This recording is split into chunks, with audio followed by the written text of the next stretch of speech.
திரு சீமான் அவர்களை அதன் தலைவராக அமர்த்தி நாங்கள் வேலையை வெகு வேகமாக செய்தோம். பல லட்சக்கணக்கான இளைஞர்கள் அண்ணன் திரு சீமான் அவர்களுடைய தனிப்பட்ட அவருடைய செயல்பாடுகள், அவருடைய குணநலன்கள் உடன் நின்ற எங்களுடைய பார்வையில் அந்த வளர்ச்சி வீதத்தில் குறைவு, ஒரு வளர்ச்சி வீதத்தில் குறைவு வந்துருச்சு. நாங்கள் எல்லாரும் நம்பியிருந்தோம், நாங்கள் எப்படியாவது இந்த அரசியல் அதிகாரத்தை பெற்றுவோம் நம்பியிருந்தோம். நம்மளுக்கு தமிழ் தேசிய தலைவர் தான், தமிழ் தேசிய தலைவர் பிரபாகரன் தான் எங்களுடைய தலைவர். தமிழ்நாட்டில் நிலை பெற செய்யணும், ஒரு தமிழர்களுக்கான உரிமை அதிகாரத்தை பெறணுங்கிற நோக்கத்தோடு நாம் தமிழர் கட்சி என்ற ஒரு கட்சியை 15 ஆண்டுகளுக்கு முன்னாடி தொடங்கி அன்றைக்கு நாங்கள் எல்லோரும் சேர்ந்து திரு சீமான் அவர்களை அதன் தலைவராக அமர்த்தி நாங்கள் வேலையை வெகு வேகமாக செய்தோம். பல லட்சக்கணக்கான இளைஞர்கள் அதில் இணைந்து ஒரு பெரிய ஒரு வேகத்தோடு அந்த இயக்கத்தை, இந்த கட்சியை கொண்டு வந்தோம்.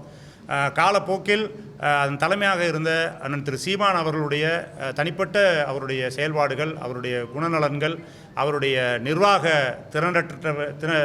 நிர்வாகத்திறன் போன்ற ஒரு மோசமான செயல்பாடுகள்னால் தொடர்ச்சியாக கட்சி வீழ்ச்சியை சந்தித்தது. உங்களுடைய பார்வையில் அது வேணால் ஒரு பெரிய வளர்ச்சியாக தெரியலாம்.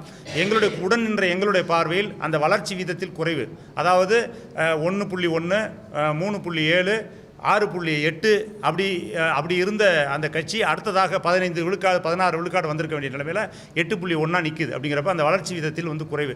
இப்படி ஒரு வளர்ச்சி விதத்தில் குறைவு வந்துருச்சு. நாங்கள் எல்லோரும் நம்பியிருந்தோம், நாங்கள் எப்படியாவது இந்த அரசியல் அதிகாரத்தை பெற்றுவோம் நம்பியிருந்தோம்.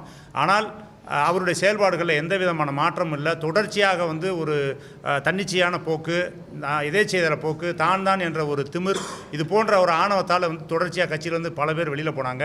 சில பேர் அவரே திட்டமிட்டு வெளியேற்றினார்.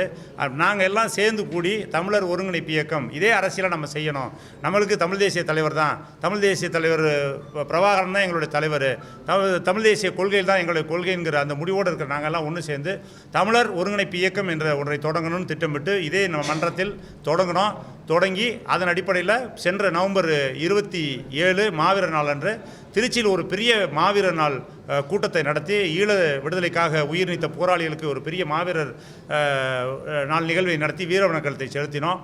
அந்த கூட்டத்திலேயே நாங்கள் அறிவித்தோம், எங்களுடைய அரசியல் நிலைப்பாட்டை கூடிய விரைவில் ஒரு ஜனநாயக முறைப்படி எங்களுடைய உறவுகளெல்லாம் ஒன்றிணைத்து கருத்துக்களை கேட்டறிந்து ஒரு அரசியல் பாதையை தேர்ந்தெடுத்து நாங்கள் பயணிப்போம்னு அறிவித்தோம். அதன் அடிப்படையில் நாங்கள் கூட்டங்கள் நடத்தி எங்களுடைய உறவுகளோடு கருத்துக்களை கேட்டு நாங்கள் ஒற்றை தீர்வாக தமிழ் தேசிய பாதையில் ஏற்கனவே இயங்கிக் கொண்டிருக்கிற அண்ணன் திருமாவளவன் தலைமையிலான வாழ்வுரிமை கட்சியில் இணைவது என்று முடிவெடுத்து, அண்ணன் வேல்முருகன் அவருடைய தலைமையிலான வாழ்வுரிமை கட்சியில் இணைவது என்று முடிவெடுத்து இந்த பத்திரிகையாளர் சந்திப்பை நடத்துகின்றோம்.